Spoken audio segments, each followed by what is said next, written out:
आज बात करने वाला हूं उनकी जिन्होंने लोगों को मंगल बाजार से मॉल वाले बाजार में पहुंचा दिया।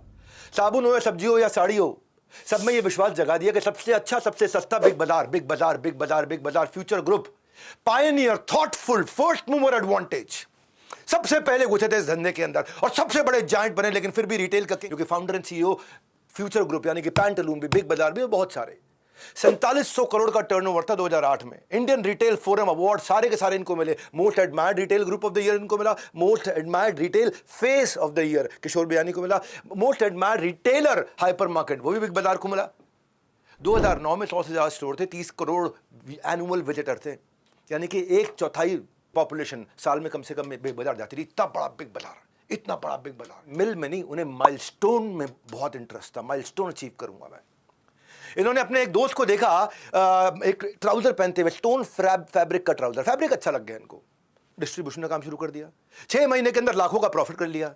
नेक्स्ट वेंचर क्या बोले, मेंस वियर। मिल से मेंस ट्राउजर बनवाते और उनको अपनी ब्रांडिंग करनी शुरू कर दिया, अपनी ब्रांडिंग में बेचना शुरू कर दिया। 1987 में कोलकाता में पहला स्टोर खुला, मेंस वियर प्राइवेट लिमिटेड। आगे चल के पैंटालून का स्टोर बना, क्योंकि पतलून थी ना वो, तो पतलून से उसको अंग्रेजी नाम देने के लिए पैंटालून नाम देने का कोशिश किया।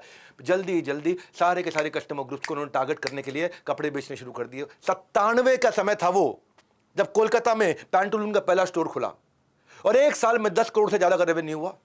इंडिया में 72 से ज्यादा पैंटालून के फ्रेंचाइजी शुरू कर दिए। पैंट बेच करके जेब तो माला माल भर रही थी, लेकिन मन नहीं भर रहा था, तो आइडिया आया बिग बाजार का। बियानी ने समझा अपैरल का इनकम का 8% कपड़ों पे खर्च किया जाता है। मान लो मैं 100 रुपए कमाता हूं, उसमें 8 रुपए मैं कपड़ों पे खर्च करता हूं।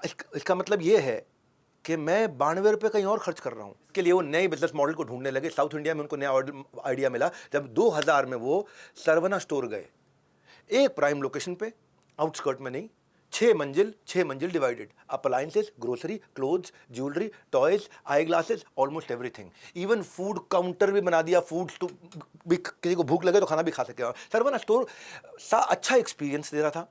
पूरी एंटायर फैमिली इकट्ठे आकर के शॉपिंग करती थी। किशोर कई हफ्तों तक रोज स्टोर में जाते थे, रोज स्टोर में जाते थे। उनकी ऑफरिंग, उनकी प्राइसिंग, उनकी पोजीशनिंग, उनकी ब्रांडिंग, अंदर कैसा लगता है, उनका लुक एंड फील, उनका एक्सपीरियंस, उनके एम्प्लॉइज, उनकी क्या कॉस्टिंग आ रही है, कैसे मार्जिन पे काम कर रहे हैं, परचेज कैसे करते हैं, माल कहाँ से आता है, पीछे से लॉजिस्टिक्स, आगे का बेचने का तरीका। बियानी ने पूरा माइंडसेट पढ़ने की कोशिश करी। तो वहाँ पे फ्रूट से लेके, क्लोथ से लेके, राशन से लेके, अप्लायंस से लेके, पर्सनल केयर, अलग अलग जगह लोग लेते हैं।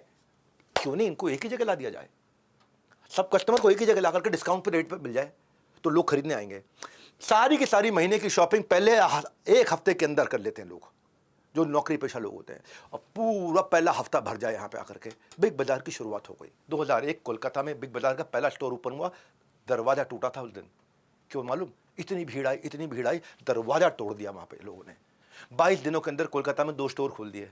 हिल गए किशोर बियानी, इतना बढ़िया रिस्पॉन्स। साल भर में 50 से ज़्यादा स्टोर खोल दिए। देखते देखते 120 शहरों के अंदर 300 से ज़्यादा स्टोर खुल गए।